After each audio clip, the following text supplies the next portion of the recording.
I was coming up, they didn't put blacks in magazines, on covers of magazines.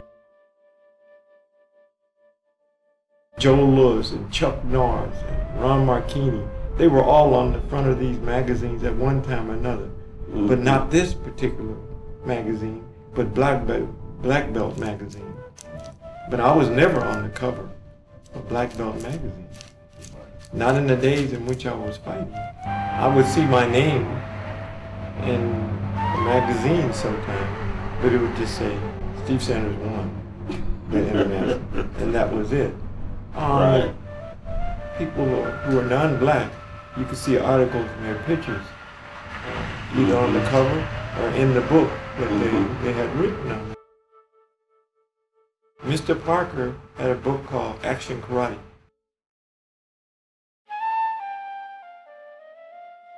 This was the first magazine or book that I'd ever been placed on the cover of. This is another magazine that Donnie and I were placed on many, many years ago. But before that, before this one, I was never on any magazine. And I never saw any blacks, or even pictures of them in any magazine. This is a book that was put out by GrandMaster Ed Parker. This brother that I'm fighting, which is a Filipino brother by the name of Carlos Bunda, which was an excellent fighter.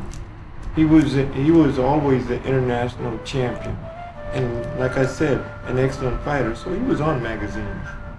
And we had a fight that is still on film. You go on the internet now, if you look up Carlos Bunda and Steve Sanders, you'll see not this particular fight, but another fight that Parker set up for him to test me to see what kind of skills I actually had, unknowingly to me.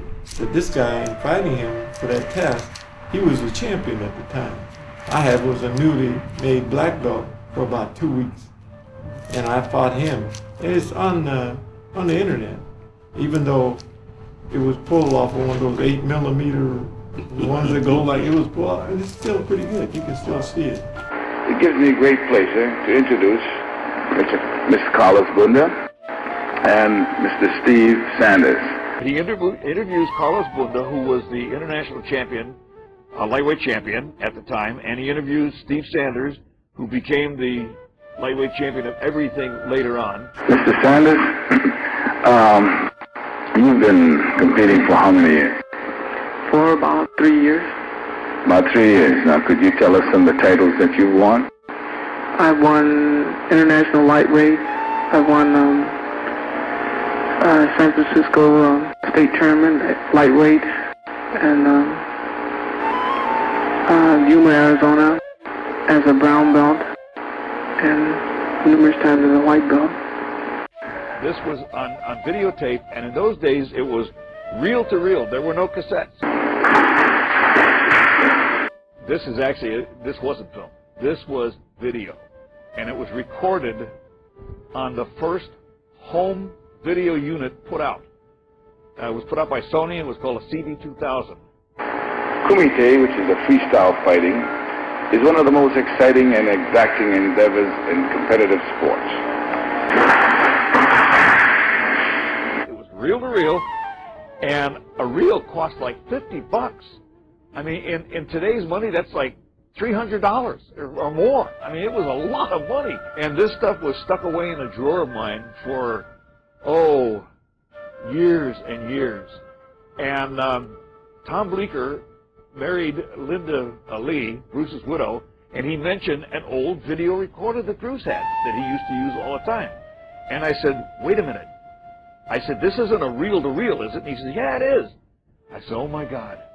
See if I can borrow that, because I've got some footage that I haven't seen in years. I would love to be able to see. And I know that these things were so unstable that they even told you that if you recorded something on one machine, it might not play on another machine of the same make and model. It might, but it might not. Well, fortunately, it did. I'm mostly a counter man. I can move forward, but I like to counter a lot. I like to watch the guys that doing most of the attacking, so I know what to do. But we took the video that we had, and we recorded on another machine, another camcorder, off of the old monitor. So what you're seeing is of terrible quality, but it's something that it's the only way it exists. It just wouldn't exist any other way.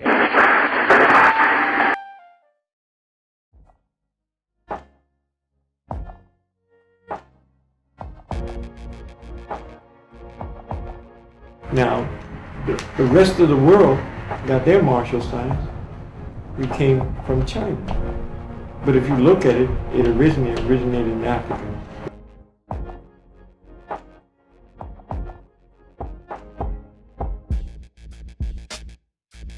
If you go back into Africa now, you can find it on the pyramids. Both judo and stand-up fighting, which is the martial science. It's on the pyramids in Egypt. I've been there and I saw that. If you look in some of the books and you see them throwing over their shoulders and you see them throwing kicks up to the face, that's where it came from. Hell, we created that.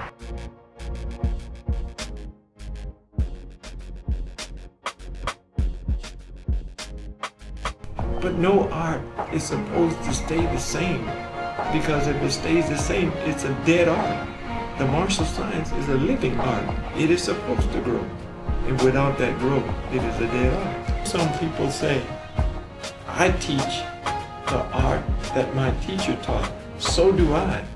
But it is my expression of what he gave to me. I cannot be Ed Parker. And I know that, and I learned that. Nor do I have the same bone structure that he has. Every race has a different bone structure. If a Japanese teach me martial arts, it doesn't mean that I can't master that martial art, but not exactly the way he can. His foot placement may be one way where he can put his foot flat on the floor. I found that if I raise the heel off the floor slightly, I'm much quicker than when I put it. Doesn't mean I can't move with it on the floor flat, but when I took my heel off the floor and was able to move against my opponent. Many of you don't know this. You remember how the back heel of a fighter, the heel comes up? He's the one that did it. That's right. He's the one from that day on, he has taken Kempo to another level. And I mean by another level, a level of its own. I can tell you this because I've seen it from the beginning till today. That's why I say that we had to change it in order to make it work for us. You got martial arts today still doing what their teachers actually taught them. And they do it okay.